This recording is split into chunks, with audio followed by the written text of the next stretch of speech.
So we're still riding high after that dominant win against the Steelers on Sunday. I'm not going to sit here and recap the entire game because you already know what happened. We controlled that game from start to finish, and honestly, if anything, that game exposed the Steelers for not being the threat everyone thought they were.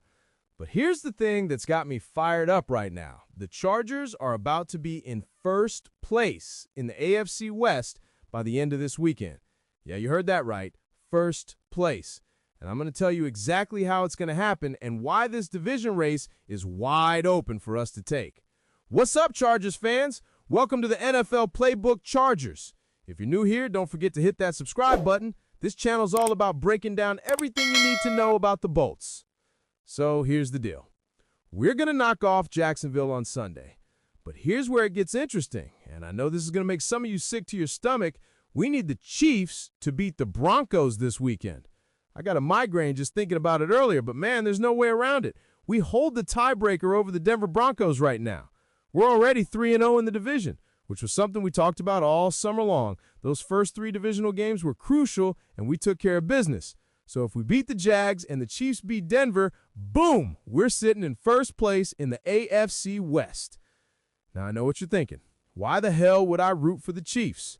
Trust me, I hate those guys as much as anybody. I complain about them all the time. But listen, if you want any chance to win this division, the Broncos need to pick up a loss somewhere along the way. And when you look at Denver's schedule compared to ours, it's a joke. They got it easy. Commanders with no quarterback, the Raiders who are completely lost, the Jags who suck, and then us. Really, they just got to worry about their divisional games. Meanwhile, look at what we got coming up. We still have the Eagles, we got to go to Kansas City, we got to go to Dallas, we play the Texans, and then we got to go to Denver. That's a gauntlet, man. The hardest road to the AFC West title is ours, and it's going to be bumpy. The Chiefs have a tough stretch, too. They got the Broncos in Denver, which is a very tough game. Then they play the Colts at home, then they go to Dallas, then the Texans at home, and then us. That's a 5-game stretch that's not going to be easy. My fear is that the Chiefs overtake the division again. I can't take it anymore. If the Broncos win this weekend, I'll be very upset, but as long as it's not the Chiefs finishing first, I can live with it. The Chiefs need to finish third in the division. That's what I want. But the reality is, we need Denver to grab a loss. And this weekend against Kansas City is one of the better opportunities for that to happen. Here's my take on the Broncos. I don't trust Bo Nix in a big spot against a high-caliber AFC team. I think the Chiefs and Broncos end up splitting their 2 games, but when it comes down to it, our schedule is legitimately harder. And you know what? If the Chargers run the table the rest of the way, I'm buying tickets to the Super Bowl. I'm dead serious, because there's a loss coming somewhere in our schedule. When you got to face teams like the Eagles with that front 7, when you got to go to Arrowhead, when you got to go to Denver with that pass rush, there's going to be a loss in there. But if we can win the division and host at least one playoff game, that's huge. That's what's going to help this team get over the hump. Home field advantage matters, especially for a team that struggled back east in the past. Speaking of going back east, we got Jacksonville this Sunday, and here's the good news. The Chargers actually have an advantage going into this game. The Jaguars are tied for last in the entire NFL in sacks. They got 12 this year. 12! That's the same as the Niners and the Ravens, which is crazy. You know who leads the league? The Denver Broncos with 46 sacks. That's 14 more than the next team. The Steelers are second with 32. So Jacksonville has 12 in total, and we're about to face them. This could be one of those games where Justin Herbert lights them up because he'll actually have time to throw for once. And that brings me to the elephant in the room, our offensive line. Man, this is the biggest challenge for this team moving forward. Did you guys see those pass blocking grades against the Steelers? It was brutal. Austin Deculus graded out at a 39.8 with 4 pressures. That's terrible. Why is he even in the game over Jamari Salyer? Put Trevor Penning in there, put Salyer in there, and get Deculus out. Zion Johnson was below average. Bradley Bozeman, who's ranked as the worst center in the league, graded at 37.4. That's awful. Mekhi Becton is the most disappointing Charger this season, hands down. Even when he plays, which is only half the time, he's terrible. He graded out as the worst in the game against Pittsburgh with 5 pressures from the right guard position, including a sack. The only bright spot was Trey Pipkins, who had the hardest assignment going against T.J. Watt and handled his business. Pat McAfee did a whole segment on our offensive line grades, and honestly, it was hilarious because it wasn't anything new to us. The whole world finally saw what we've been talking about for weeks. Every single lineman graded out in the bottom two of their position except Zion Johnson. If you're embarrassed about it, then do better. That's just the way it is.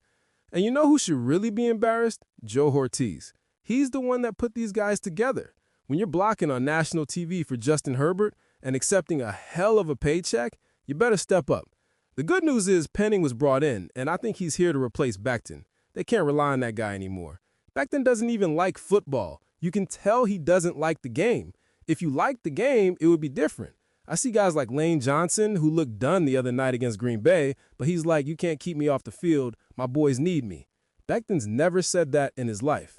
And Bozeman, I honestly believe he's probably doing the best he can, but dude, he's just not an NFL offensive lineman. It's just what it is. This offensive line is going to be the thing that holds us back if we don't figure it out. When you talk about winning games down the line, playoff-style games, the offensive line is crucial. It's what was preached to us when Harbaugh came to the Chargers. How do we keep Justin Herbert healthy the rest of the year? I don't know, man, but this is where we're at. If we had Rashawn Slater and Joe Alt right now, I think we'd be talking about the Chargers being the best team in the league. That's how much of a difference those guys make. But even with them out, we're good enough to win a game or two in the playoffs. Now let's talk about the AFC for a second, because it's wide open. At the beginning of the year, I thought the Ravens were probably the best team in the AFC. The Ravens still scare me. They're playing better football, and even though their schedule's weak, they're the team I think we're going to end up facing in the postseason at some point. The Bills, I'm not sold on them at all. I had them picked to represent the AFC in the Super Bowl at the start of the year, but right now, not confident at all. The Patriots are ahead of schedule with Drake May, but it's too soon for them. You got to lose before you win, and I just can't imagine them going from complete garbage to the Super Bowl in year one. For me, it comes down to the Ravens and comes down to the Chargers. The thing about this Chargers team is we can beat you in a bunch of different ways. The eyeball test shows we're legit. We're 3-0 in the division. We beat the Steelers decisively. This team has already experienced embarrassing losses like the Commanders and the Giants games earlier in the year. That should be a big enough wake-up call. We can't overlook anybody anymore. So going into Jacksonville, I expect us to take care of business and move on. We got a bye coming up at the perfect time, too. A chance to get healthy couldn't come at a better time. I honestly think this Chargers team is rounding into form and playing their best football as the season heads into the postseason. It's different this year. You can feel it. Harbaugh's got this team believing, and the culture is completely different. Yeah, we got major concerns with the offensive line. Yeah, facing the Eagles down the road is terrifying with that defensive front. Same with the Broncos and their pass rush. But talent-wise, this team can compete with anybody. The key is staying healthy and winning the division. That's what I've been preaching all year. Hosting that playoff game is massive, and the path to first place starts this weekend with us beating Jacksonville and the Chiefs beating Denver. I know it hurts to say it, but that's the reality.